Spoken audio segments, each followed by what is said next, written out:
Sheridan does not have a full bench today due to injuries and suspensions. They may have a total of 15 players here today. Dave, you think that'll be a factor? Well, it could be a factor, I think, with the pace and that of Seneca if you're trying to match it. It's 3 games in 4 days is an awful lot on most teams, so I would anticipate a lot of substitutions for each team or possibly for each team during this match. So as the game gets longer, if we get towards overtime, it could be a real factor in the match. So what strategies would you think that both teams are going to deploy because of that circumstance, or do you think it'll come into play at all? Well, I think that Sheridan will play their normal style. They're a very athletic team, like to get the ball forward quickly and with pace.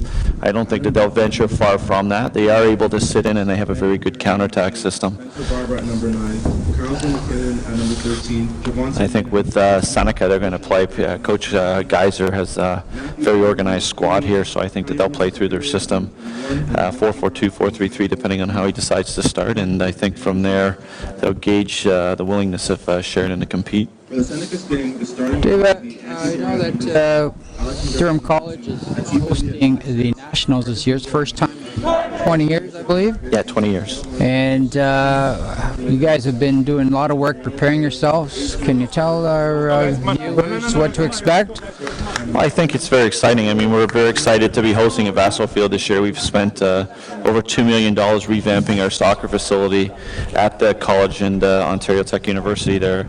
The completion of our press box should be done within the next couple of days. So all in all, from a facility standpoint, we're ready to go. And then from the perspective of accepting the teams and ready to receive them, we're well on our way. Well, that's great. I mean, it's unfortunate it's taken so many years to get back to the Nationals, but you've proved yourself in a couple of years now. Your team's done very well. You've managed to bring the program back up to the standards that we used to enjoy at one time. I think it's resplendent on just the talent becoming available to the school. I think that's the biggest thing. Worry about that after we get the game started here, Stan. Here we go.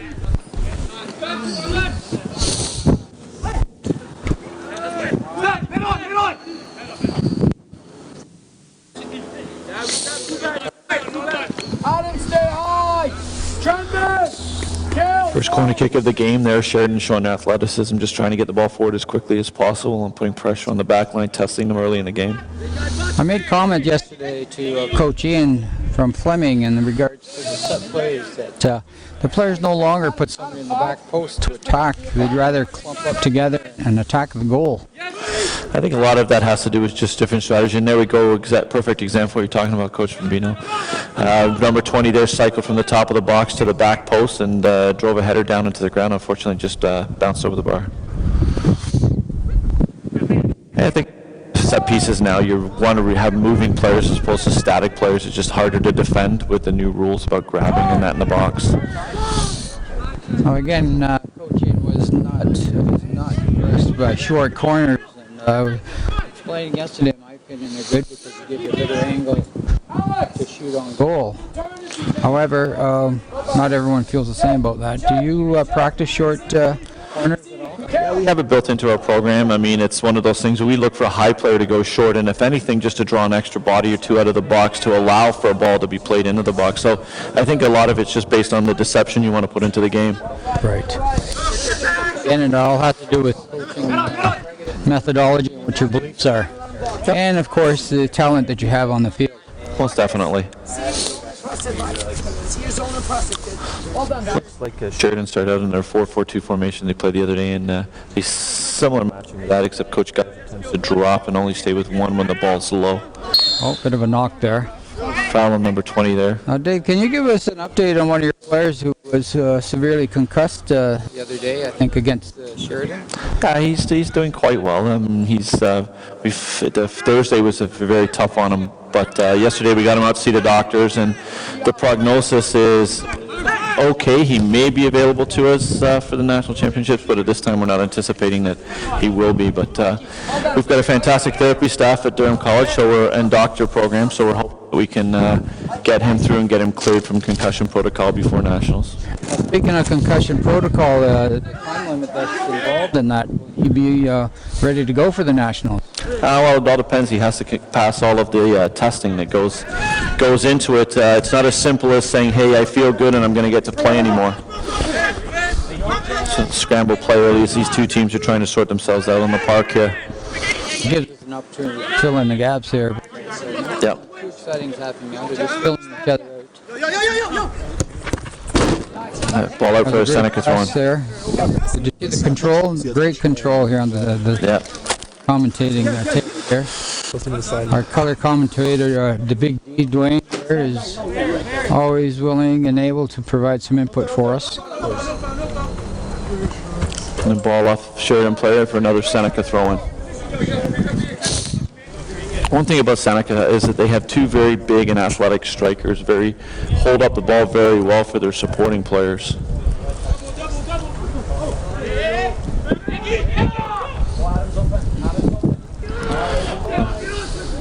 Oh, Seneca continues to keep the ball in.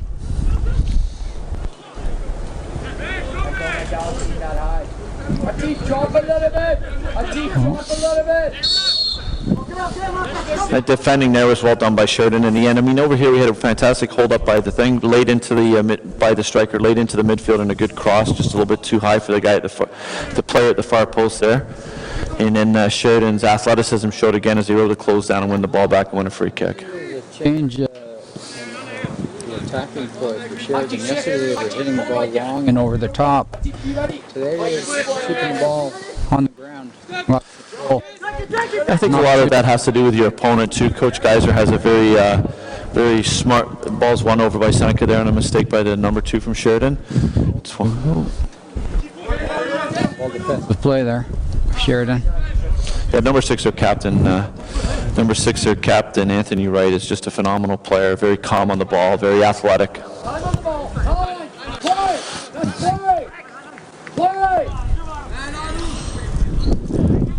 Difference in coaching here. Coach Suraj from Sheridan, very quiet, just interacts with these two. Coach guys are very animated into the game, following the play at all times. Yes, yesterday there was quite a dialogue taking place between Coach Patrice Geiser and the fourth official. He was continuing to offer his input. The game is being called. I think at any time we all have our different ways of dealing with officials. Like I said, Coach Geiser is very professional about what he does. He's always offering opinion, and sometimes that's just to put thoughts in the officials' heads, not in a negative way, but in trying to have them look out for stuff that they think isn't being called at the time. Would you say that it's transferred onto the players if the coach is always giving instruction going? The players can even hear the coach at times. Well, I mean, it's mixed messaging, right? I mean, you can get players that learn to tune you out if you're too much. So I think you have to strike a balance with your squad, and I think every squad is different. Here we go again, Sheridan on the ball. Down, take 2 on at the one time. He was the young man who laid the cross in, which we unfortunately turned into our own goal the other day. Very pacey player, and he's not afraid to take players on one-on-one. Spencer Barber there does make a big difference for Sheridan down the line. Lots of speed, Spencer. Yeah, the game's settling in here, I think, a little bit. Their teams have gone through that initial 5 minutes at the start of the game where it gets a little scrambling. They're trying to settle their own thoughts on how the game should proceed. Yeah, both coaches are looking at the formation of their squads here and figure out the best way to penetrate in behind the defense. Well, the Seneca there seem to be playing more of a 4-3-3 formation, a couple of guys wide in a very tight 3-man midfield.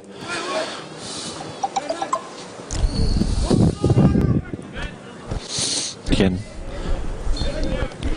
good coverage by the defender from Sheridan, Anthony Wright again.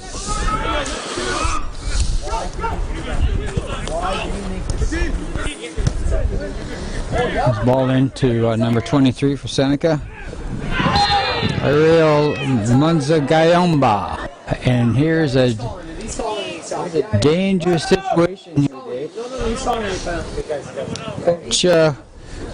Coach Geiser thinks that they're possibly calling it inside the box for a penalty. Looks like the referee is giving the ball just outside the box. I believe the ball call at this time, I think it's just on the line on the 18-yard box. Yeah, he didn't make any signal that it was a penalty. He went and stayed outside the box and then proceeded to issue the caution to the Sheridan player. Having said that, it's still a dangerous situation for Sheridan. That free kick is almost square to the goal. Now, Dave, it's interesting to see somebody spotted the ball on the penalty spot area. No, I think that was a continuation, Sam, from where the ball rolled to. The referee has made no attempt to retrieve it. And if you look there, Sheridan's starting to, throw a bunch of players out in front where they believe the free kick is until they're told that they have to come on back for forming a wall here. Quick. What do you call? Free kick? Where's the fourth official?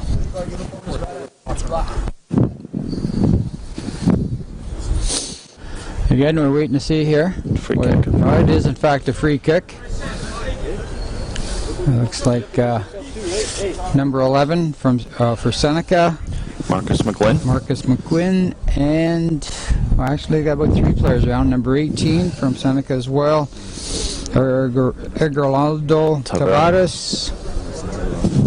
And number 6, Atif Ali. So we'll see who's going to take this. Actually, I don't think it's going to be the one. Number 18, Eduardo Tavares is injured. Got a 5-man wall for Seneca here. Chip there and went over top. Hey, Dave, you think the sun's the factor at this time? No, it shouldn't be. I mean, it's going to be in the eyes of the other goalkeepers. It drops in the fall season, but I think don't think it's going to have an influence on the game at all.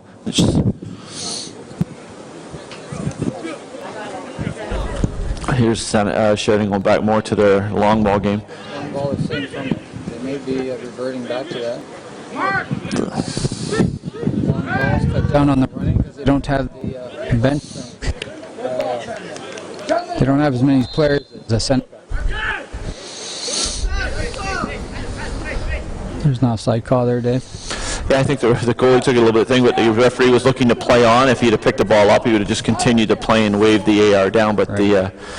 With the fact that 23 was still in, long ball again, looking to penetrate into the corners, use their pace. He's got the ball. Ball's in. Oh, good defensive header.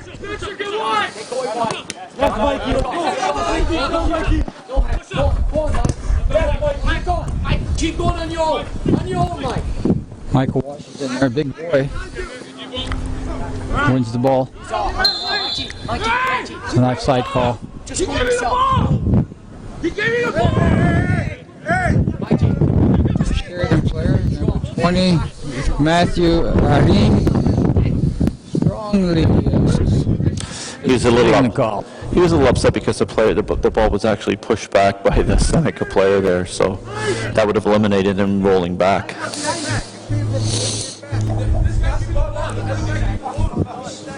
The referees association is struggling to get enough quality game officials, but every game that I've watched so far, there's at least 22 people out in the field that are willing to take on the job. I think there's more than that on the sidelines as well, Stan. Again, some good pressure from Seneca, keeping Sheridan pinned in. The only way Sheridan seems to be able to get out of their own end right now is to play the long ball to their strike line. Ball called against him. Another free kick called against Noah Van Haster, the right back. I said they tend to try and post 23 and 20, the two strikers. Well, they make two big Michael targets. Washington and Ariel Munza Kabongo. The big strikers are trying to post them up as much as they can and roll off of them and run their team from there.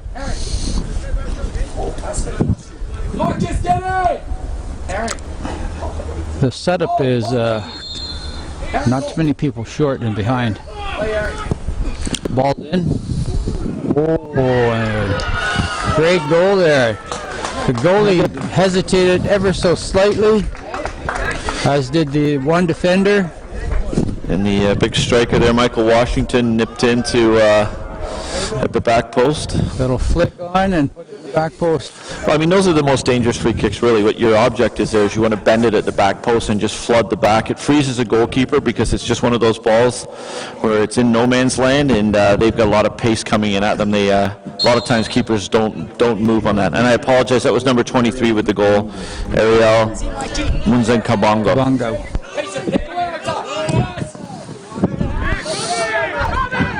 Bennett was going to let the ball go there.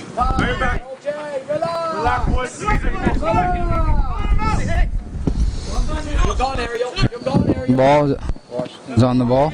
No, I'm sorry, that's Kabonga. Yeah.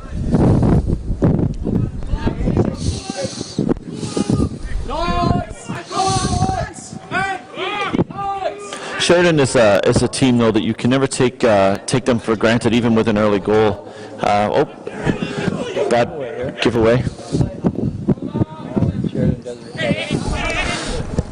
Last year at Nationals, they were down to 7 men in one of the game, down a goal, and came back with a couple of goals to win the game. So they're a very athletic team. They don't. Doesn't matter what their situation is. They don't. They could keep playing the entire time. Goes Washington. Washington taking the ball down the flank, looking to pass it. Ooh, a little bit too far. Hold on. High G. It's a back three, so start higher than the wing back. So you get isolated. Coach Geiser continues to cut out instructions to his players. He's picked up on the way that the Sheridan set up. They set up with a full 4-4-2. They set up with a very high midfielder. So now it looks like they've pressed, going down a goal, it looks like they've pressed their spare guy that drops sometimes into the back end. They pushed him into the midfield to dominate the midfield. They're looking at the three that Sheridan are employing heavily in the center of the midfield to plug the game. You see here. And they're sitting in a similar system to what we've been playing this year, which is a 4-1-4-1. We can roll midfielders in, roll strikers forward. And you're deploying in your midfield, you're generally deploying or hiding a striker or two spare so that when you go forward that you've got players that can put the ball in the net. Foul called against Seneca. And I noticed that the Sheridan squad playing the 3-4-3 system. And Seneca they're rolling between the 4-4-1, 4-3-3. What they're doing is that they're keeping three tight in the midfield with one holding midfielder and then two wingers. And then the minute that the ball is played forward, the two wingers become strikers. depends on the transition. The other thing, too, is when they're defending, if you know guys helping them, but they're all trying to double down on any ball that's played. They're never allowing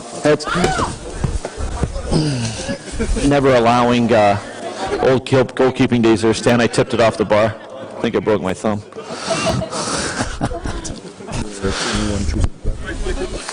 Yeah.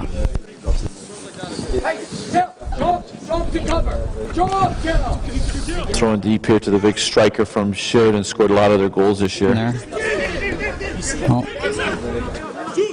Opportunity here for Sheridan. Easy save for the goalkeeper. Anthony Guerreri. Anthony Guerrera.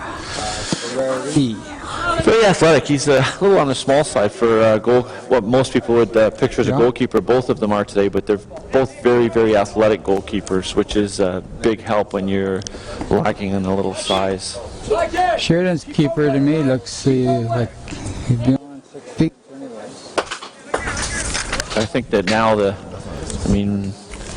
we're lucky at Durham that we have two goalkeepers in the 6'3" to 6'5" range. So I think that the goalkeeping model has changed over the years.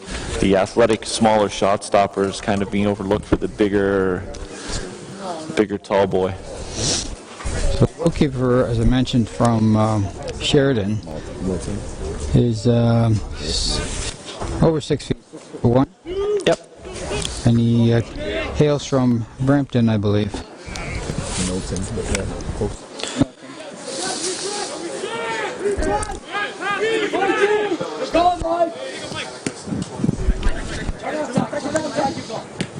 Hit him like he's gone. He's gone. All right. You okay? Sheridan number 9 takes the bad fall. Spencer Barber.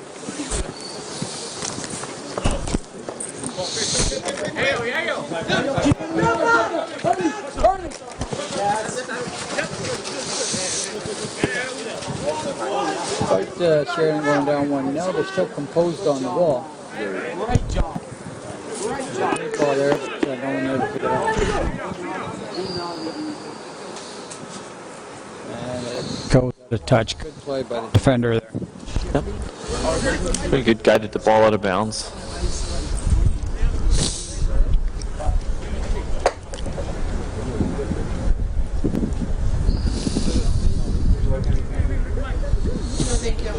So Dave, this certainly gives you a good opportunity to have a look and see the team that will be representing Ontario besides yourself.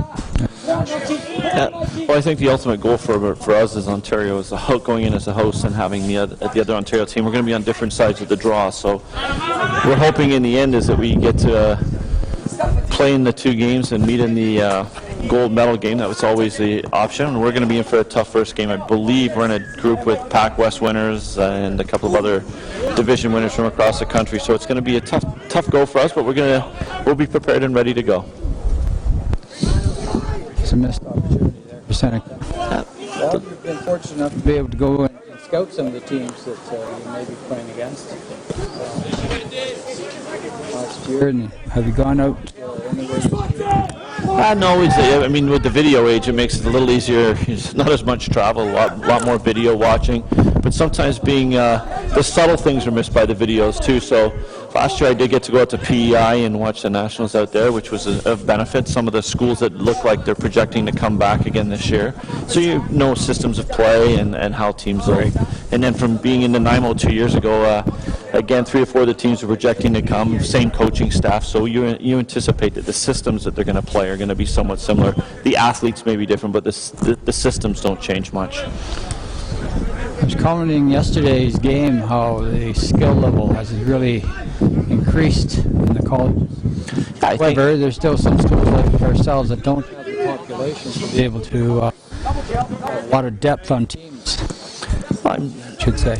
I mean, the object that any of us do is just try to do the best with the program and the athletes. And so we win more with systems of play and being organized against these teams that may have more options in terms of players. I mean, it's a big divide when you look at the soccer. We have schools with as low as 1,000 students up to schools with 35 to 40,000 students. I think the coaching is much more challenging for those coaches that are in the smaller schools, because they certainly have to come up with more tactics and set plays and what have you. Where the bigger schools are blessed with players that have played constantly in the higher leagues, so they're well coached and they're used to it. No.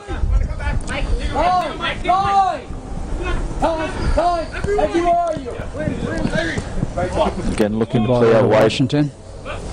Puts the ball across, and it's too wide. It's a little early in there by the right winger, number 17 from Seneca, Adam Waite. He was just a little bit in a little early. He's been in a little early on a couple of crosses there. If he's just a little bit more patient with his runs on the back post, it'll probably benefit him.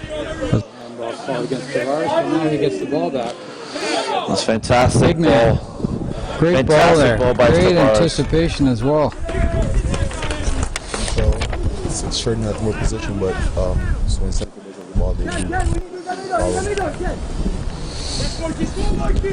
What they're doing is Seneca's looking to exploit with their pace and big men balls through the gaps. Get the Sheridan plays when they're stepping up, they tend to play a bit of a frozen line, so they are susceptible to be penetrated in the back if there's good runs in behind. Well, big or tall, if you can make the defender turn away from the ball, it's always the advantage, right? Oh, definitely. And like I said, the Seneca team is a well-coached team this year. Coach Geiser in his first year has done a phenomenal job, and that was resplendent in him winning the Coach of the Year award in the East and being nominated for the CCAA award as well. And I mean, that's recognition from all of us as coaches on how well he's done to turn this program around. Yes, and well deserved, by the way.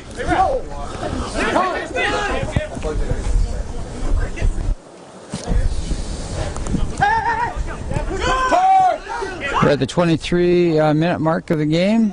The teams are still working hard. Oh, there's a bit of a miscommunication there between the goalkeeper and his center back. I think Seneca's settling into the game a little bit better than Sheridan has. Seneca's looking to play. They're looking to move the ball with quick 1-2 touches, and then once they get through their midfield line, they're looking for penetrating balls or balls into the feet of their big striker, Kabongo. Well, it would be to Seneca's advantage as well. Like I say, Sheridan doesn't have a lot of substitutions, so they would want to slow the play down rather than speeding it up, I think. And here's a ball. Washington's wide open on the left side here, but nobody saw him. He's been scoring goals, but he's pretty quiet on that play. He wasn't calling for ball. He wasn't letting his teammates know that he was available for a good service there. Stealth tactics. Doesn't want to be seen and known and heard. Well, it's pretty hard to miss him on the park there.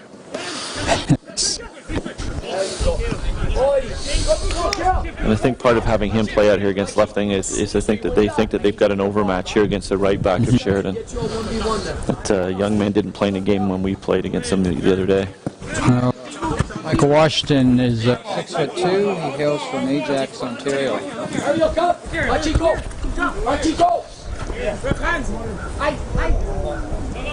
Oh, here's Kamonga on the ball again. Put it in. Slight hesitation. I think he was looking for the runs, and I think what he did was he waited a little bit too long. Great shot. Good save by the goalkeeper. Sheridan's looking to make a change. Looks like number 22 from Sheridan is going in. Now they Justin Dvorak. Big midfielder from Mississauga, Ontario.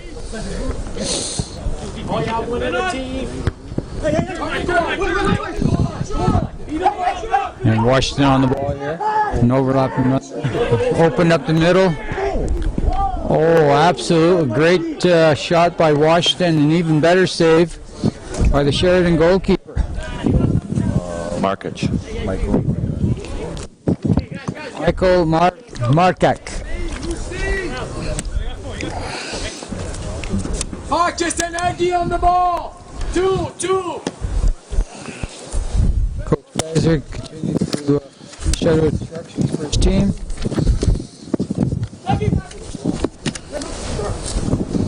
Ball's put in. Ooh, bit of a... There's something that's changed over the years, Dave, is the fact that you can't challenge the goalkeeper at all, regardless if the ball's in the air or not.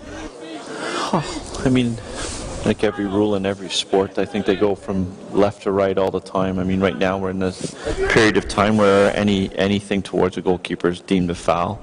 Same as going in hockey and other sports as well. It'll evolve, it'll change, and then it'll go back again. Corner kick for Seneca. Again, the anticipation of the Seneca team right now, they're a lot sharper of the two teams at this time. They're winning balls, doubling down on players. Even there, the right back nipped in, stole a lazy pass from the Sheridan player, and as a result, the corner kick. Sheridan players look a little bit fatigued. They played short-handed again yesterday, but they had 17 players on the roster. By the time they finished playing, 2 of their players were ejected from the game, so put a lot of pressure on them. Ball's in there. Oh, handball called against Washington, I believe, from Seneca.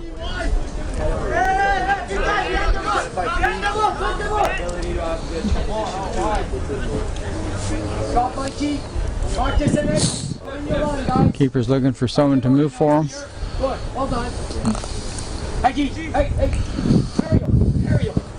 The keeper's look there was entirely left. This side of the park was a better option, but and with the breeze today, it would have been an easier ball to play into this gap here. But sometimes keepers get closed when they're on the opposite side of the field. They don't use the entire field to their advantage. Sheridan too, especially when I was looking at the goal kick there. There was no midfielder back to the outside to give create some space on the outside. They were looking straight down the middle. That's a 50-50 situation rather than opening slowing up the other team.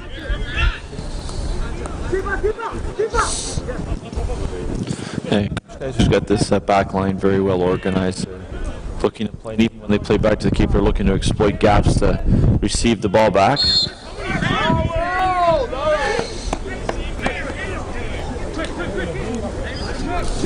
Foul called against Sheridan there. Good ball forward by Kale. Get in. The two main strikers for Seneca are both causing a lot of havoc for the Sheridan defense. That's Washington and Kabong. Ariel, Jill! Get your hands on this man! Hold it on! Hold! Hold! Number 7 getting ready to go in. If you look, they're stacking here. Probably run a couple of players to the near post and then cycle out to the back. Look at Aggie. Aggie, keep going! Aggie, keep going! Oh, yes. Ball's in. Look, ooh, someone's calling for a handball. And in fact, the referee calls a free kick against Seneca. Sheridan again is looking to make a change. They look, they're going to be bringing on 2 players rather than 1. With the OCAA rules, though, there's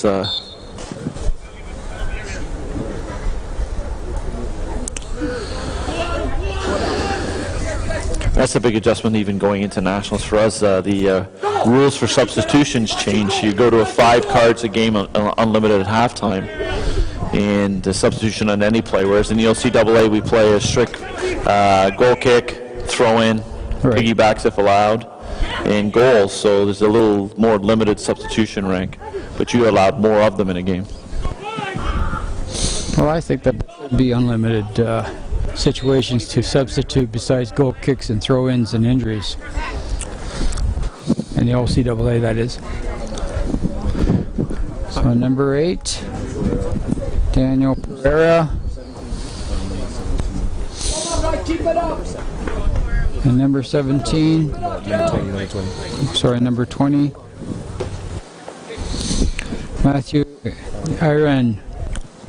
And going into the game, number Who is Dante Ruddock.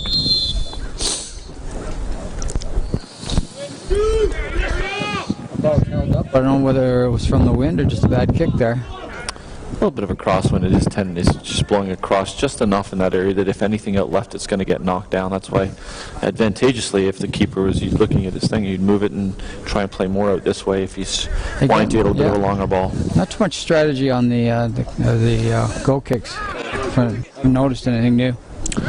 I think again they rely on their athleticism. Ball played out wide, great ball in behind the defender. Danger man here, Washington.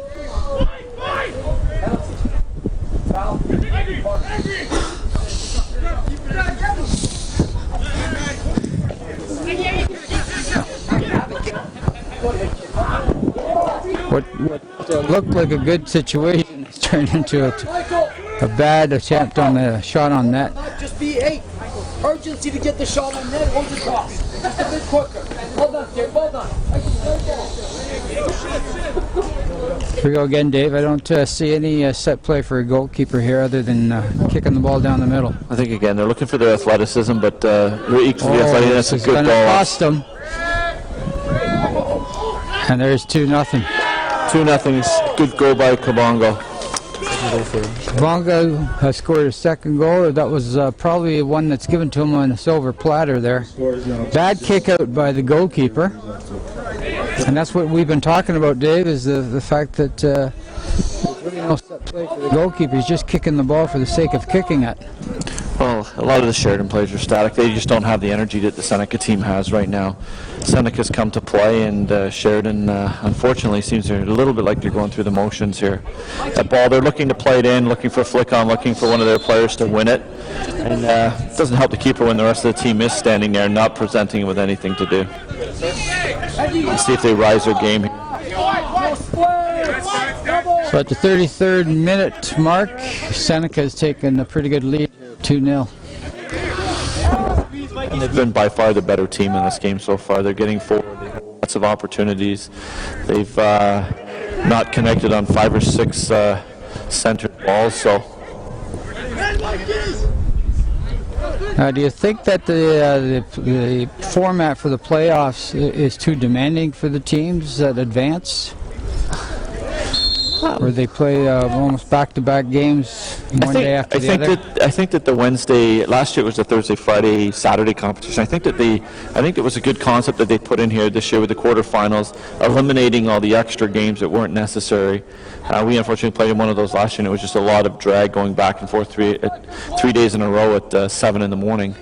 But this year, I mean, the quarterfinal game, it allows the teams to stay for the banquet and head home afterwards, or if they want to stay, they can. And then and really more, it creates a Final Four contest on the weekend for the other teams.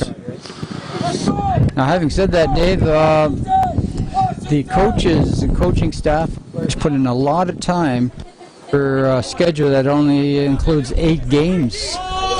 Well, I think that's a format change this year where we've gone back to a 2-division format over the 3 that we had before. It allowed us to have some more games. I think that maybe the 2 new teams could have been integrated a little differently into our formats, but I think at the same time they were trying to do competitive balance. I mean, we as an Eastern Conference have 2 very Western teams and Northern teams in our division, and but it's just trying to spread the competitive balance out as well, because if they were to do a true shift, then you would have Humber and some other team coming to the east, and it would overbalance one side over the other. So I understand it's always a fine balance. The athletic directors are doing a good job. Unfortunately, if we had more teams available, then it would make the schedule a little bit longer. I kind of like the home and away format because it builds a nice rivalry between certain teams and what have you. It does, and what it also allows to do is that tiebreaker thing. This year was a one-off tiebreaker. I mean, we on Seneca, Algonquin, and we all finished tied for the top spot. I mean, Algonquin won the tiebreaker. We were actually 3rd in goals for and goals against, but we had beaten Seneca at the beginning of the season, so it gave us a secondary tiebreaker against them. So I think the format of just a one-off, it makes it kind of an all-the-marbles game, as opposed to the second game being very competitive if you've lost the first game.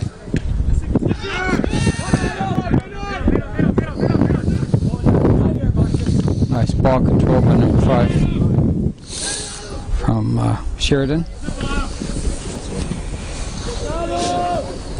Adam Beaufort.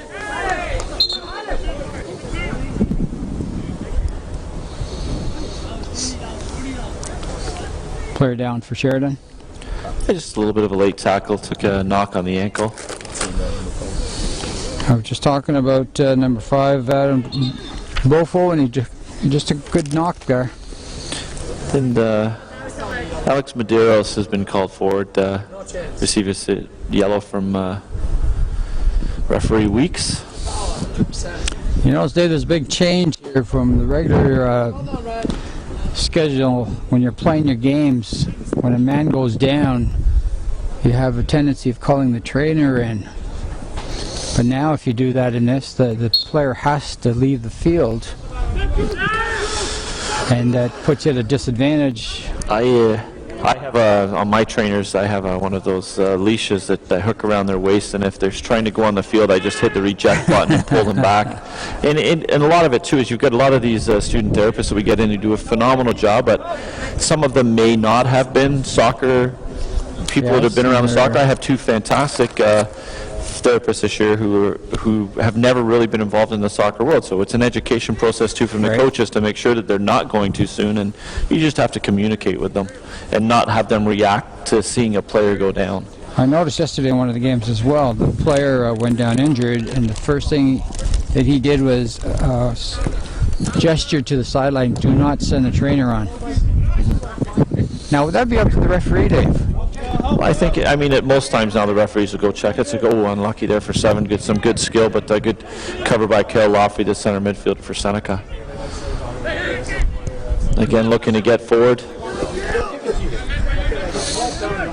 Well, it's a good ball, but I think the Sheridan guy could show a bit more energy to get to that ball quicker.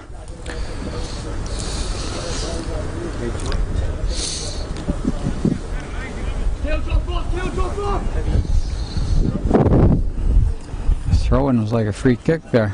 Yeah, they have a couple of guys that they were playing the long ball in the other day, and I noticed them doing it in their game yesterday against Fanshawe as well, trying to play the long throw, take a layer out of the game and get forward as quick as they can.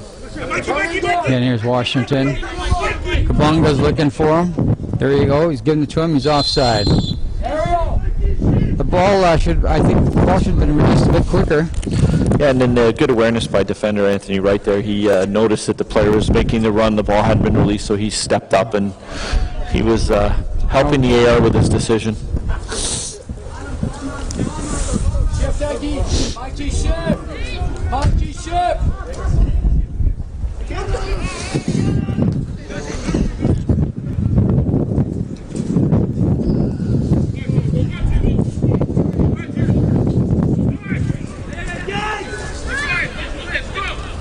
Bit of a scrum there, trying to win that ball, both teams. Well up by the keeper, first time under pressure there for Seneca. Sheridan continues to advance here. They're not giving up.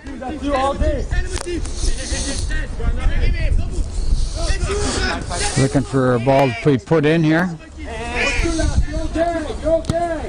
There goes. There's an opportunity here. Whoa, oh, great ball in, and it was a Baggio special right over top of the crossbar. That was a good run. Justin Dvorak for Sheridan there made a good run. Good ball in from Christian Lopak, and just a little bit off the ground and just allowed him to get under it a little bit and over the bar. That was Justin Dvorak that took the shot.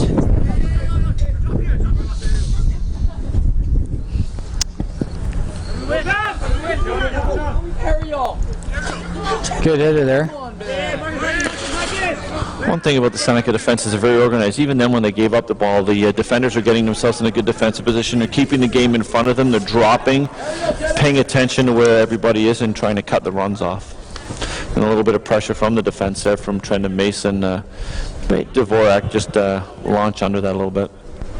I notice that Seneca's pushed up another player up front to put some pressure on the back line of Sheridan. So it's almost man coverage at this time.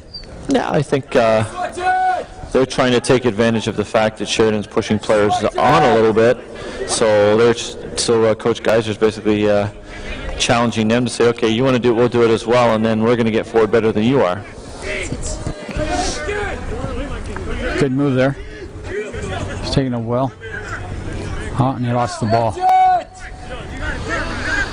I think number 5 was the guy that dribbled through my entire team for the second goal for Sheridan the other day. So I think he's trying to do the same thing now. Replicate his goal from the other day, which he took very, very Adam well. Borfo, sorry.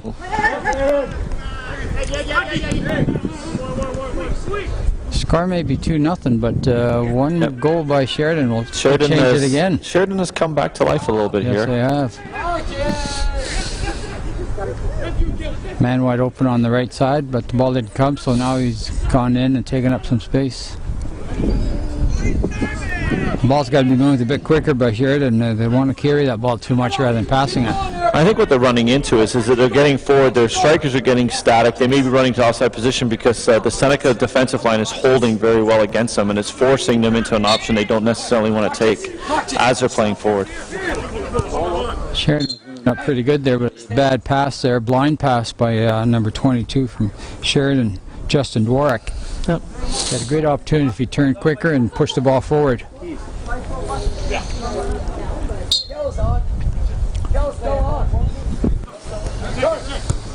High key, go! It's the first long ball attempt by Seneca there, Dave. I think Cale Lawfrey was trying to play the gap between the center back and the left back. The left back has been a little static and they're trying to exploit the space in behind him. There's a great ball out to the wing here. Great, and a great tackle by a Seneca defender. Who looks like he may have on the tackle, stretched the muscle maybe. Hold on. Come on, kid. Ball goes back down if you're only, you don't want to run. Just walk. We're to the 43rd minute mark. I'm sure there'll be 1 to 3 minutes added on. There hasn't been too much stoppages in play until now.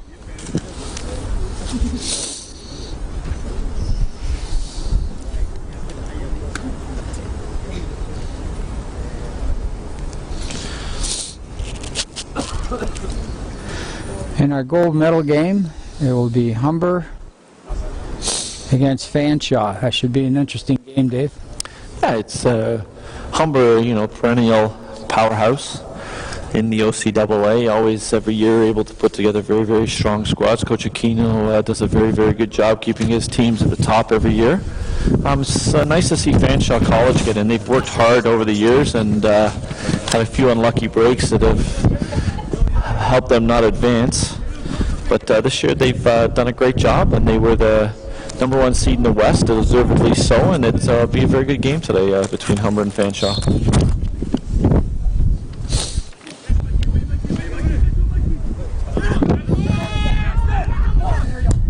Ball in. Nobody there from Sheridan. Here again. Here's Kabunga. And he's in the box. Great tackle. Great tackle by the Sheridan captain.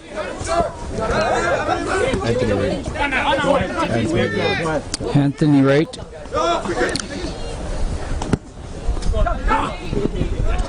Oh, mishandled there. Bit of a desperation clearance there. Yeah, a little bit. No need for that. At the same time, number two, Medeiros did a good job coming over and covering for a center defender that had missed the ball there.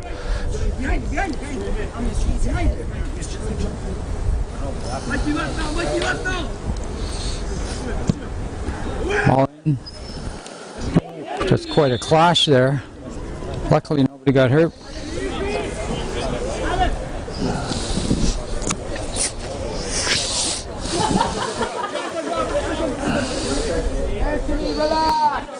Fourth official getting ready to show us how much time left.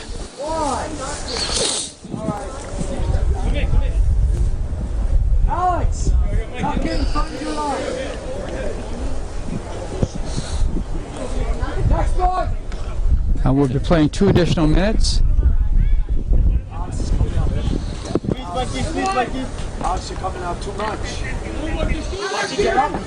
Be interesting, Dave, to see if Sheridan changes their tactics for the second half. Do you go for broke or?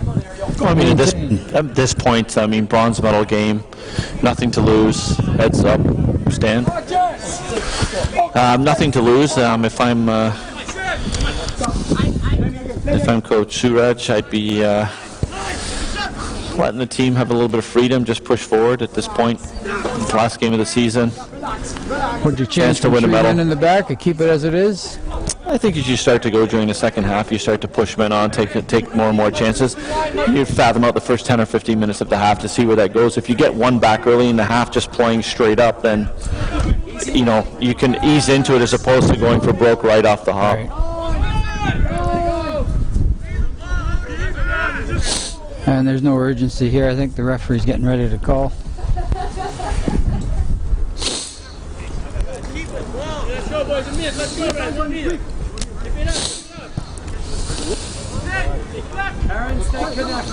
Crossfield play our pass.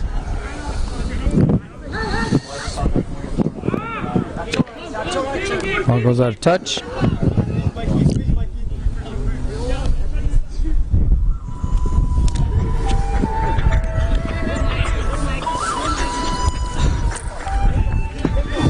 I think now Seneca just settling in, just get the half over, get in, and listen to Coach Geyser. And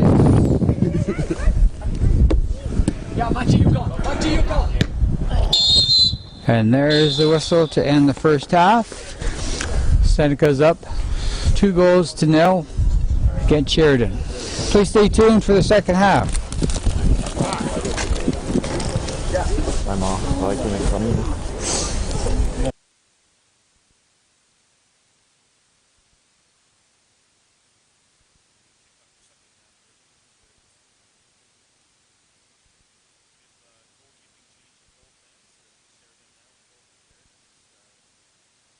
Ashby, and in goal for Seneca. I'll verify one sec.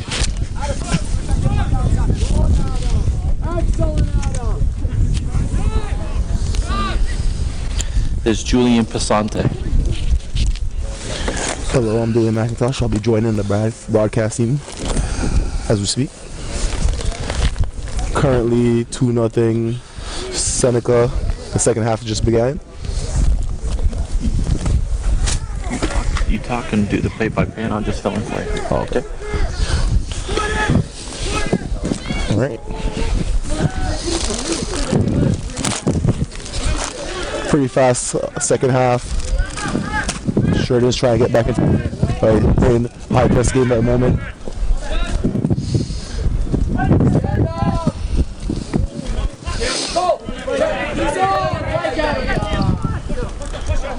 Seneca looks like they have the same playing style coming into the second half, pushing the ball high and wide.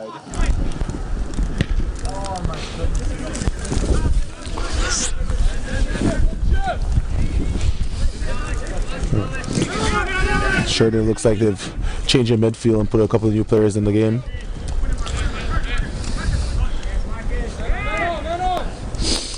I think Sheridan, at this point here, they want to come out and do high press, push as much as they can, try and get an early goal back, as we were talking about with Coach Bombino and I before halftime.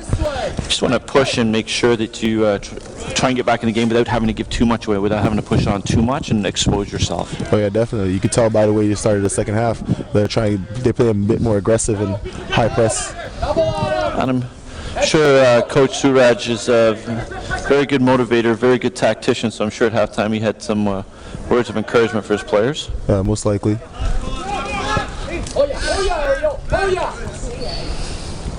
But at the same time, Seneca is getting all their players behind the ball. That's 11 players back, trying not to get beat.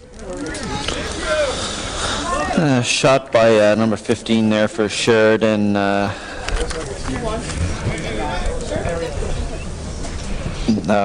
Malik Babaloo results in a corner kick and a deflection off the defender, the Sheridan defender. Yeah. Or sorry, the Seneca defender. Looks like Spencer Barber will be taking the corner kick for Sheridan number 9.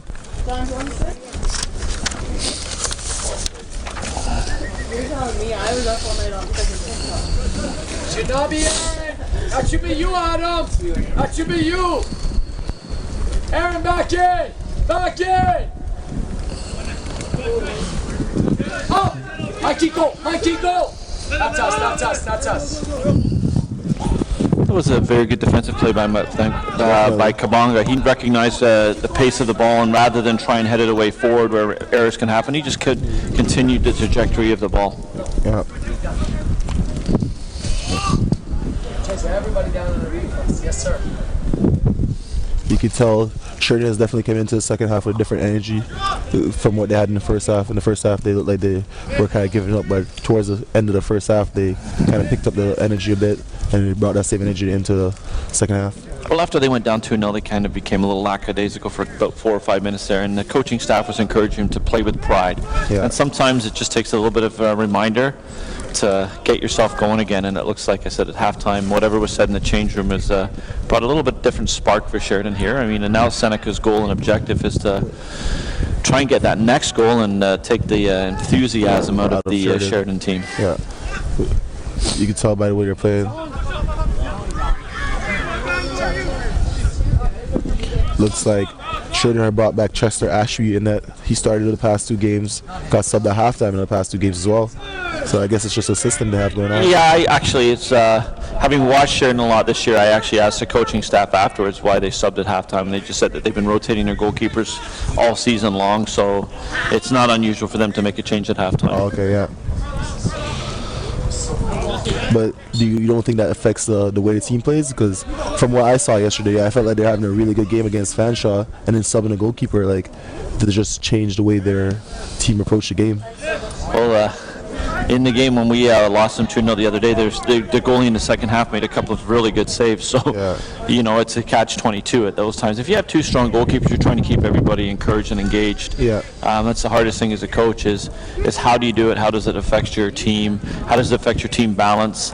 And if the team stays neutral, doesn't change much when you make goalkeeper change. It's not a big thing. Sometimes a goalkeeper change can impact a team greatly. Distribution is different and whatnot. So what you're trying to do is try and see where the balance comes. And, Coach Soraj wouldn't make a change like that if he didn't think his team would stay neutral and it wasn't costing him in any way, shape, or form. I understand that.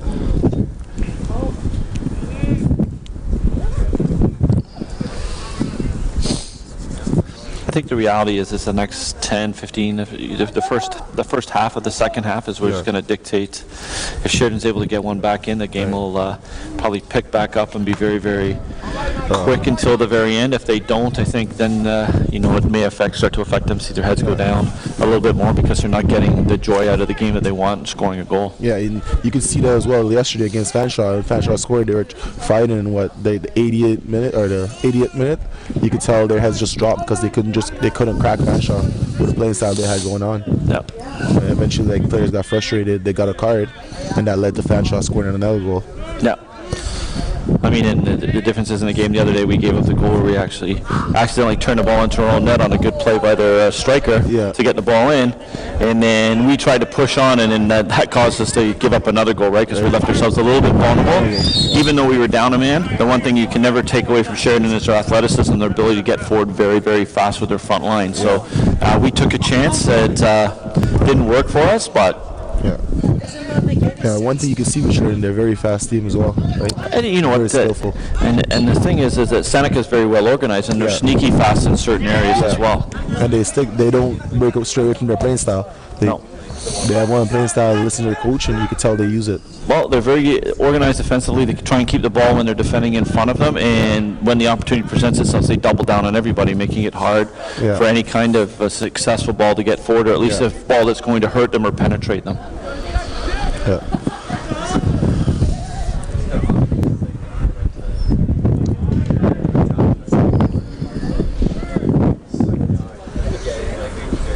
As you can see here, Seneca is not trying to let Sheridan get back into the game with 10 players behind the ball.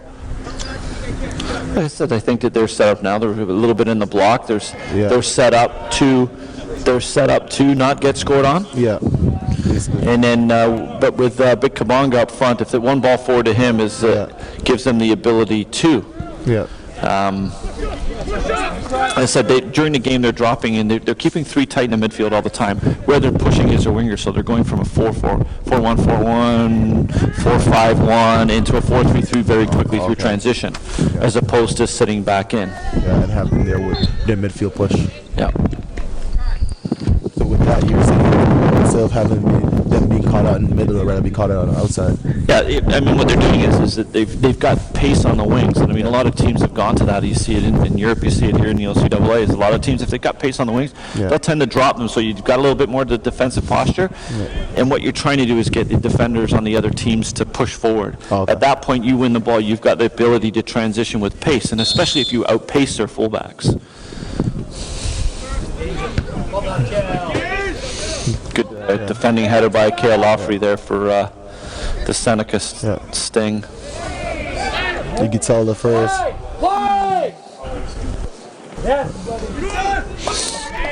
In the first couple minutes of this half, you could tell that Sheridan's been going at Seneca. Well, Seneca, when they do get their chance, to take advantage of it.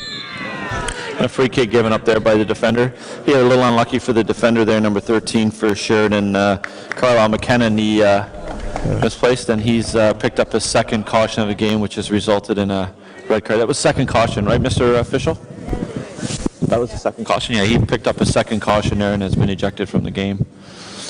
We'll make it a lot more difficult for Sheridan to come here now. So, and this is actually the third game in a row Sheridan's playing with 10.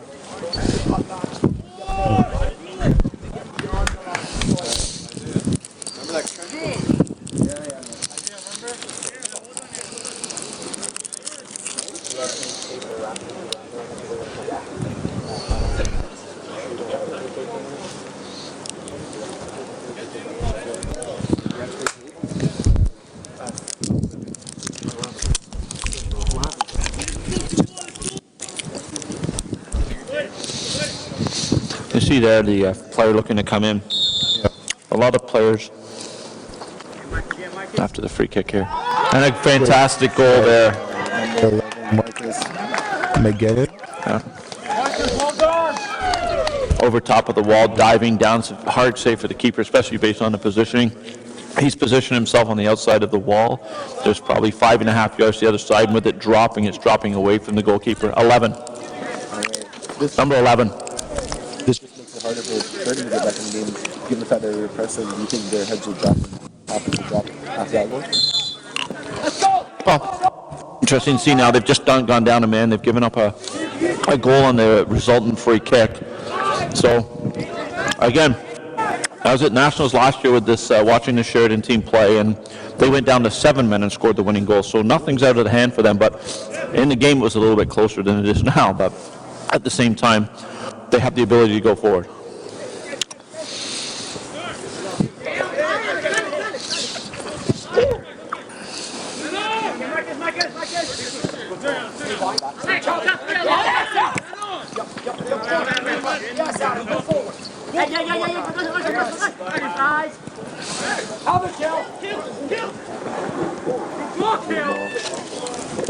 It's unlucky. The striker on the left wing there, Washington, just froze a little bit with the movement of Cale Loffrey there. If he'd have been moving with the play, it would have been no issue for him. Well, what I noticed from Seneca from yesterday, they actually playing without their starting right back and starting center back. Their captains. Well, what they've done is they've moved Loffrey up into the midfield role. Cale's moved up into a midfield role today. He goes back and forth between the two, and this is a great opportunity for Coach Geiser to take advantage of. He's playing in a bronze medal game. He's going to want to win the bronze medal game, but he's got 10 first-year players on the park right now, which just goes to show for their program going forward. As long as the students do the work in the classroom, that they'll be very, very strong for next season beginning. I mean, even a couple of years ago, we were lucky enough to go out to Nationals, and didn't have a very good first game, so it was my ability, it then gave me the ability as a coach to bring in different players and allow them to play, and that's part of building your program in the OCAA, is not relying on everything. You have to look at the situation, what's important to you, and what's important here for Coach Geiser is developing for next year. And that's what he's trying to do here. He's allowing his young guys to say, hey, we're coming in next year, and if he's able to bring this squad back, then they could be in competing again in the OCAA championships for a gold medal. Like you said, Coach Geiser, I feel like he's done a great job from what we've seen from Seneca last year compared to what they did this year. It's a different attitude, right? He's well respected. He comes from a fantastic background. He's worked with Coach Carmen Asako from the York University team, who's now with the York CPL team. Carmen and Coach Geiser coached together at York. They coached together at FC Toronto. They coached together at Yon. So they've been together a long time and have a strong background in their coaching and their ability to build teams. And in coming here, Coach Geiser brought in some strong players. He gets the following of strong players. So what happens is the program all of a sudden takes a fantastic turn. It was a fantastic hire by Seneca, and no disrespect to Coach Sanford Caravan that was there before, but sometimes we were all competing in the East End there for the same amount of players, whereas Coach Geiser's got a little bit different stretch, and he's pulling from the Humbers and the Sheridans of the world now, pulling out of their bank, which is harder for the East End schools to do. Would you say, given Coach Geiser's background with the club teams, it helps him with his recruiting advantages? It always does. Vaughan is a very strong program. They've got a League One team. We're just starting to see the fruits of League One in our area this year. A bunch of my players came from the Derby League One team. So, I mean, that league in itself, I mean, it's very strong. And it's developing these players.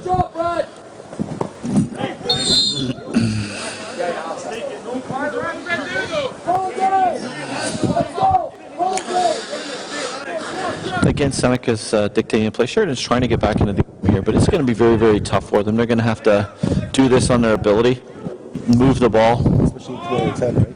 And it doesn't seem like they knew a change to put someone into that gap that they lost their red card. Well, no, what they're doing is they're sitting with their 2-1 high, so they're basically taking a chance now. It's 3-0. Like we talked about just at halftime there, is if you get down in the goal, now you've just got to push. You can stay neutral until the time that you need to go, and now they need to go, so they'll probably stay 2 in the back for most of the end of the game and see how that takes them. But what I noticed also yesterday when they were playing against Fanshawe, they went down to 10. Nothing. They actually didn't put anyone to that as well. Fanshawe ended up scoring their second. Well, it's the difference between being down. When they went down against us, they were neutral. They were playing 4-4-1. They left one striker. They played 4 in the midfield, 4 at the back. They got the break on us. They scored, so it changes the game. It lets them sit in. It's harder. It's harder to score against a team with 10 men because they're going to be gapping in with 10.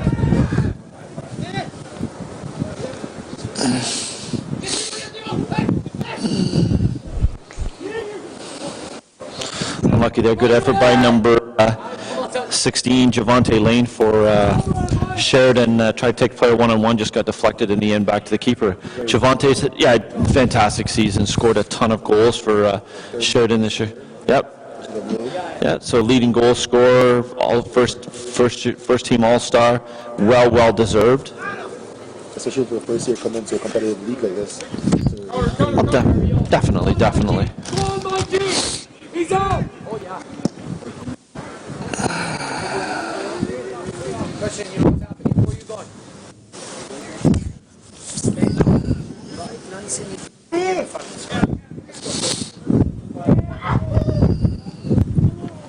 There's some great advice from the Seneca bench to the players going in. They're just asking them to keep the game simple. They're not asking them to do anything spectacular.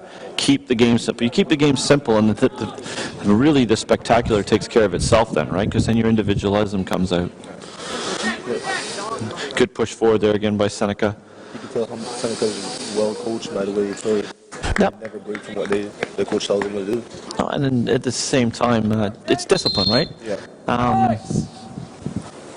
We came here with a disciplined squad a couple of years ago and took home a championship. And sometimes the being disciplined, working as a unit is more important than having individual flair around the park.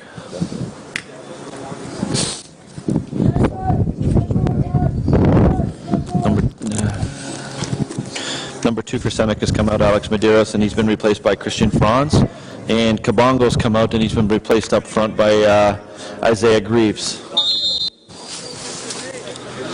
Kabongo 2 roles. He's a big, athletic, raw talent for the Seneca team, and with some work with Coach Geiser, he could turn into a phenomenal player for the Seneca Sting over the next few years. I think I've noticed with most of these teams that end up winning championships, most of their strikers are really big and they target them. I mean, everything about the game is the effective smaller players are the quick, dynamic, skillful players, and see the game well. Well up by keeper Ashby there, recognized the touch, took the ability, great starting position by the goalkeeper there, able to cover and take that ball back. Again, Sheridan really hasn't varied from their game plan all along. They tend to play forward. They rely on athleticism. They're a little gapped in their midfield. But here's Seneca looking for the probing through balls. 11 and 18 in the center midfield for Seneca. McGlynn and Tavares are really looking to push the play on, and then after they push it on, they're looking to just look for those little through balls. You can tell that they've been taught the strikers to look to run off the ball, and they're just looking to probe the gaps in between the center backs and the full backs and have diagonal runs come in from the line. Unlucky there. Same. Sheridan being down 3-0. No. Looks like we have a hamstring injury. It looks like a hamstring injury for the Seneca player there. Number 16, Javante Lee. Yeah. Seneca again there. A great cover by Trendon Mason, the defender for Seneca there. A good young center back. He'd actually come out to Durham College tryouts. Unfortunately, I didn't have room for him with the Nationals this year, with my squad being a little bit older. But I'm very happy for Trendon that he's found a fantastic home and a fantastic coaching coach, Geiser. And a good, like I said, nothing but up for this program. Yeah, giving up big money. Coach Geiser is really a good coach. He deserved everything he's gotten this year from the way the season started for him.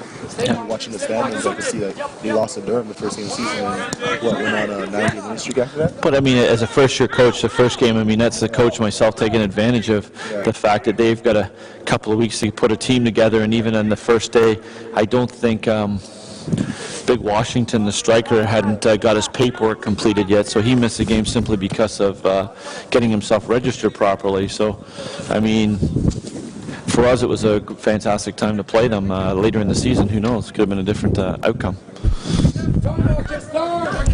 Got against UTM, which is a really good team, who actually humbled us in the playing for the gold medal, and they just really destroyed them by the way they played. They stuck to the game plan. And UTM were unlucky in that circumstance too. They missed a couple of penalties at 4-2. They had the young player inside the 6-yard box at 3-2 or 4-2 that put the ball clear over the bar. I mean, and the difference is too is UTM were a very strong team, very well organized, very well coached. But their big wins against Sheridan and Humber this year came on the UTM field, which is a grass pitch and a little bit different than playing them on a quick turf field. Definitely. So again, you play to your advantages, right? Yeah.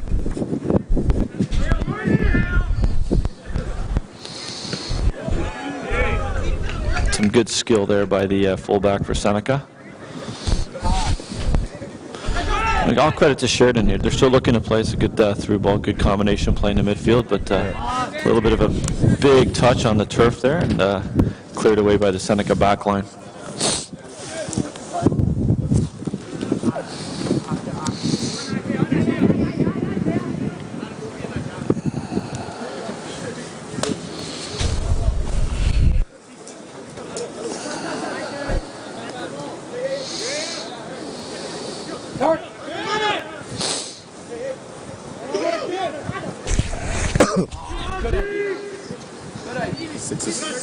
Gone. Sorry, Seneca 3-0. Still trying to get back in the game.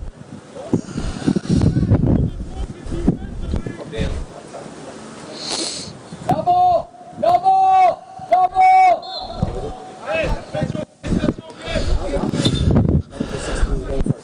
Duo.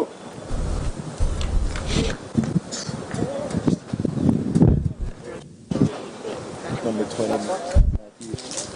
Everyone going on for number 16, Devontae Lee. And number 8, Daniel Pereira going on for Adam Bajo. I think a lot of this too is that Sheridan players, a lot of them are walking, holding hamstrings, a little bit sore. 3 games in 4 days is a little tough, and it's one of those emotional things, right? The adrenaline from Seneca, they're on a high, they're up 3-0. You're able to get a little warm, stay a little warmer, push through those types of things. As the game becomes long for you, like it is for Sheridan right now, it's a little harder for the athlete to stay in it, stay motivated, and then the little nicks and bruises start to come to the forefront. And you think them having a short bench and suspending would have a problem with them and the fatigueness against them as much? Well, it is, but like I said earlier, you get to the national championship CCAAs and life changes again because we're not allowed unlimited substitutions through the game. You get unlimited substitutions at halftime only, and for the rest of the game you're managing on 5 substitution cards. So if you don't have a substitution card left, you're holding one back, because if you get that late injury when you need to, then you need to, as a coach, you're becoming more a tactician. It's done more in the European, and once the player coming out can go back in. So, but if you're wasting sub cards to move players in and out of the game, that becomes a thing. So your strategic changes really, if they're going to be wholesome, have to come at halftime. Or held later in the game when you've got all the cards in your back pocket. So most games you're holding your cards until the second half, so you don't want to waste a sub card in the first half.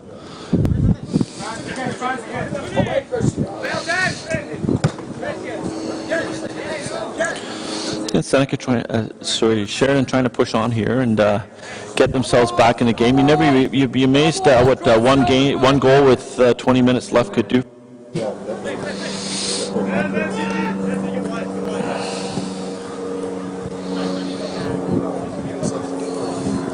Out for a goal kick, another substitution coming in here.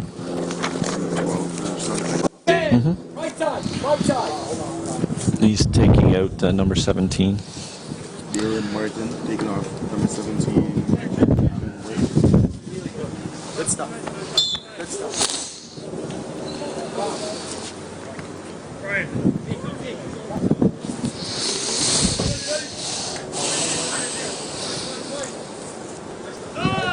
You see with Seneca, it sounds like they try to, the coach really tries to keep those three midfielders in the middle and not disrupt that chemistry.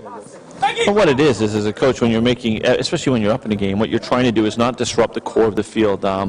He's moved one of his fullbacks in and out. Generally, back line, center midfield. You want to somewhat keep. They're the engine, right? Yeah. So what you want to do is. Come on, let him have a talk with him. It's like having a brand new car. You want to keep the engine running wide, and all the extra stuff that you buy on the outside is what you want to change and play around with, and that's all that coach is doing. And at the same time, I know what Coach Geiser's doing. He's bringing some of the young guys in the game here. He's letting them have a taste. He's letting them develop for next year. Like I said, I think Cale Lawfrey here, the captain, I think he's one of the only non-returning players next year, or potentially non-returning players. I mean, they do get a 5-year career in the OCAA, but at a certain point here, a lot of these kids, if soccer's not going to be their number one thing, they start to look at life, making money. So it's a balance as a coach too. You want to do well as a team, but you want to do well by your athletes. Give them that great student athletic experience in the OCAA, but at the same time prepare them for life. So the discipline that Coach Geiser's got on these teams will prepare them well for life.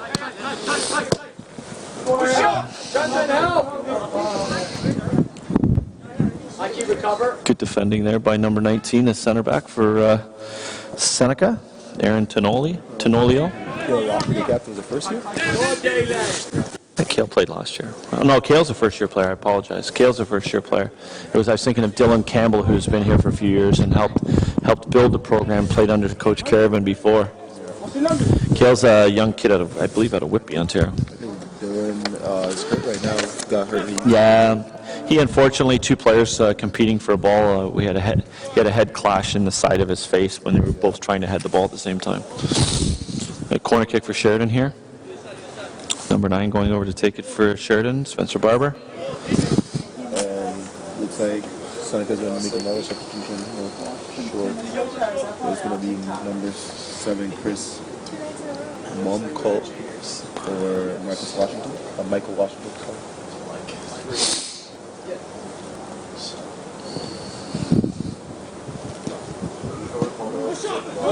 Take a touch, David. Take a touch. Good. Turn away, David. Hold on. Good fight, David. Player! Carol! Play the strong side. Trenton! David's off. Carol! Cover!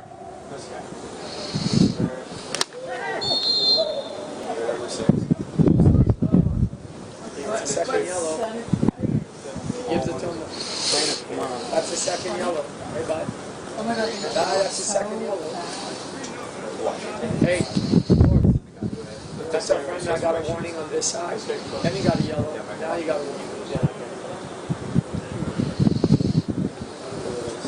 Oh, he's a star. Not sure. Is that Tenolio that's down, I believe, the center back?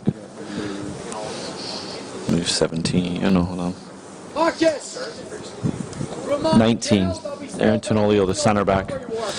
You see, Coach Geiser there was looking to talking to his holding center midfield, Cale Lawfrey. They was asking him, hey, drop in, because they'd lost the defender forward, and they got him behind that line, so he's using them to get back in and cover. So a lot of teams are doing that now, sitting a holding center midfielder that has the ability to go in and play center back. And in the summer, Lawfrey paid center back for his club team, so it's just moving players around, right?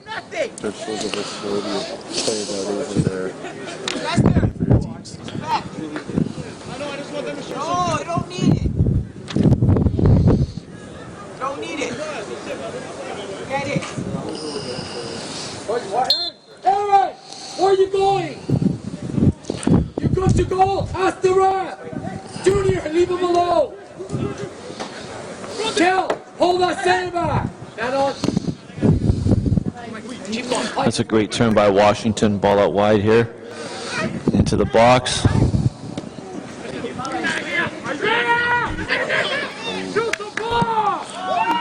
And a 4th goal. Finished by number 11 for Seneca. Marcus McGlynn. Marcus McGlynn. Yeah, great setup by Isaiah Greaves. He took a ball in a good position, recognized that he had been closed down, and took the next option by laying it off. Good layoff, and it allowed McGlynn the opportunity to play the ball forward. Looks like Michael Washington will be coming off right now.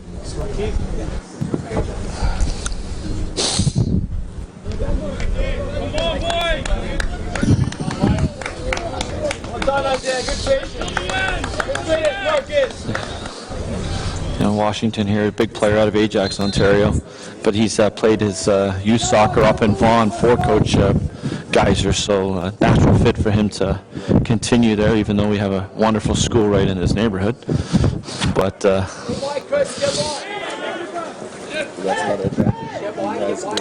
definitely. I mean, we have coaches on my staff that are in with the soccer clubs, and we get the best of the players out. It's just that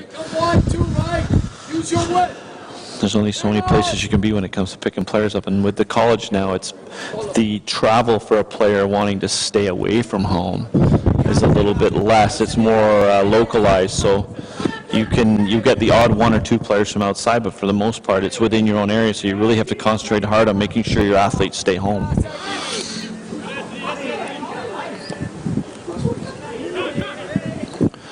Seneca would be smart just to move the ball around and kill the game out. Even though it's the last game of the season, you don't want any injuries, and your injuries are the last thing. So.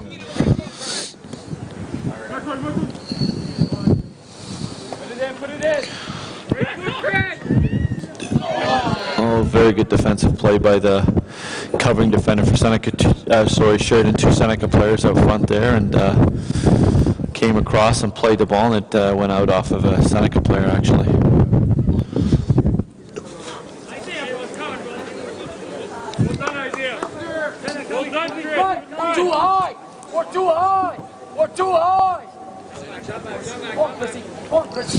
As Coach Geyser recognizing where they are in the game, 4-0, you don't want to give anything up, so why press high when you can sit back? You don't have to sit all the way back in the block, but you can sit and play forward from midfield position.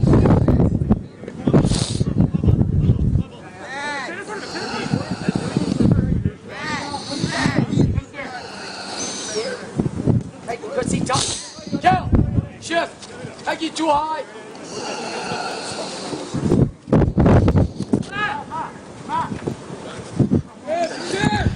Okay, Chris. You're okay. Well done. So Seneca's gone back more into a little bit more into the block, only leaving the one striker high now, which they started early in the game. Again, they have the ability to push if they need to on the wing. They've got pace on the wing. They've got good players on the wing. So they're sitting in and taking advantage of going forward.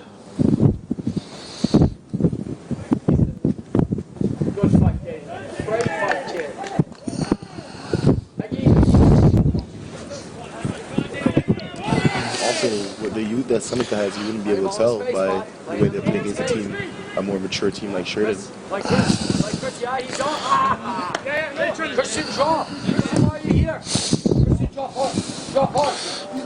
10-man cover, Aaron, closer. Right foot.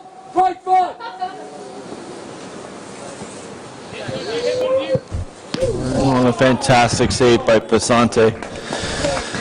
7 for Seneca is allowed to travel freely with the ball there. Mason, the center back, went to poking, got a little bit flat-footed, and allowed the opportunity there for thing. But if you notice, Mason there took responsibility for his tackling position there. So over the back to 7 again. Look out, Chris. You okay? Right foot, Chris. And a corner kick given up there by the defender for Seneca, Chris Manuko. You can tell Seneca being 4-0 down. Well, that's good. That's a spirit that Coach Suraj has put into the Sheridan program. They never give up. Every year that they've ever played, they keep going. Doesn't matter the score, doesn't matter the result. The game for them isn't over until the final whistle goes. Well out by Cale Lawfrey there at the near post. 10 minutes to go in the game for stoppage time. You know that 3 o'clock as the Crenshaw Falcons will be taking on the Hungry Hawks. Attaboy, well done. the championship game.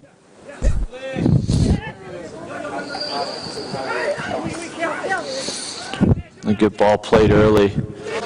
And center back, if the rest of the line held, but number 2 for Sheridan didn't catch that, and he 14.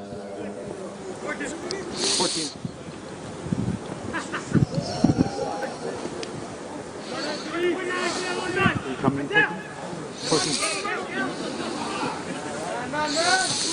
and played back out. Their offensive punch is over, so now they're just sitting back. They've pulled the ball back out.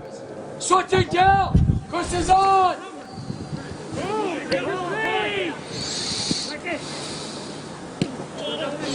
I think a little bit flat in the midfield there.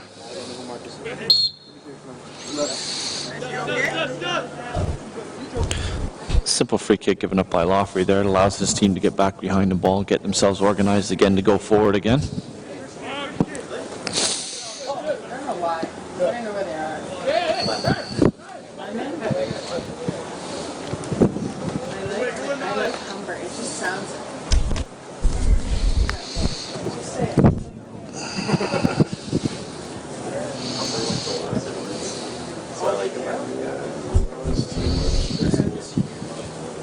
What about?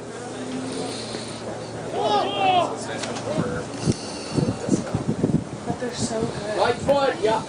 There he goes. He's gone. If he plays it early, there he's gone. Ooh. Again, Eddie, recross. Right foot, cover. A little bit better quality ball forward there, and 12 would have been in on a breakaway there. He was behind when the ball was played forward behind center, so Good one, John. It's very creative. another corner for Sheridan. Battle of Walk it off, John. Hey! Eddie, go. Hi, Chris. Stand up. volleyball. Come on, man. Come on, oh my goodness. This guy is just. The men's game's more intense because the women's. They sweat everything. Coach, you have 15. Trendon's asking, he has an injury. Trendon has an injury.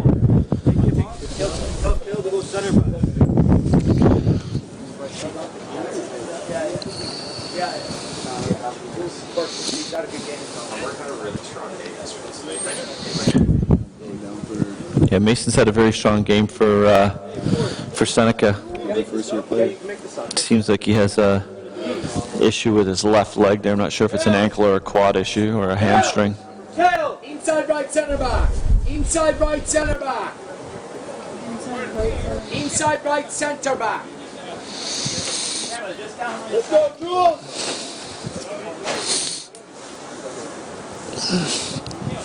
Subbing for the injury, Trendon Mason out of the game, and in Juan Sebastian Osorio.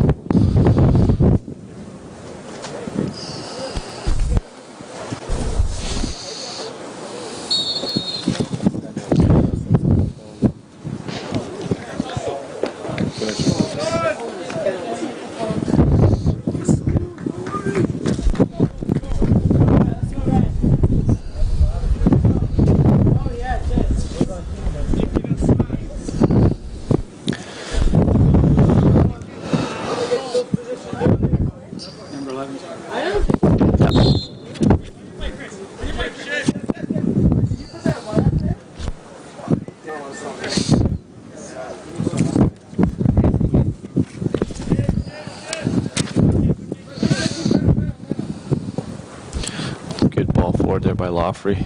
Going to clean the lines, takes away from the pressure that Sheridan were putting on with his ability to play the ball forward.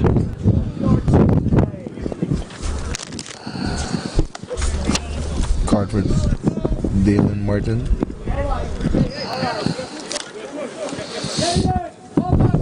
That's not a foul.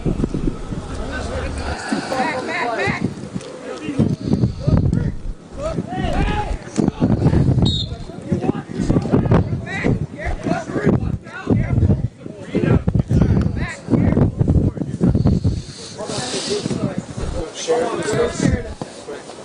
Ball played down the line there. It's a spread. Good cover from the center back, or sorry, center midfielder 18 there. Great player. They scored. Had a great game as well. Sheridan just scored. Yeah, they did. Penalty shot. Penalty shot. Ball forward here. If he moves the ball early.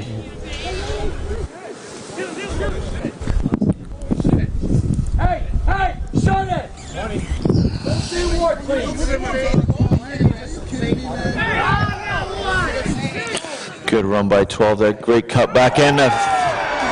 Goal for number 9. The substitute. Isaiah Greaves, fantastic cut back there. Great run all around. Great play by Seneca all along. Don't say a word. Do not say a word. Do not say a word.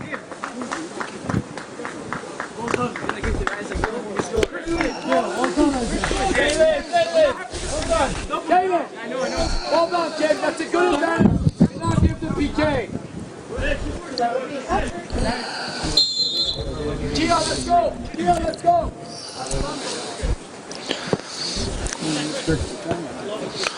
No, he'll play 3 or 4 minutes. He'll probably play a couple of minutes. Easy. Like Chris, Cal. Just the one.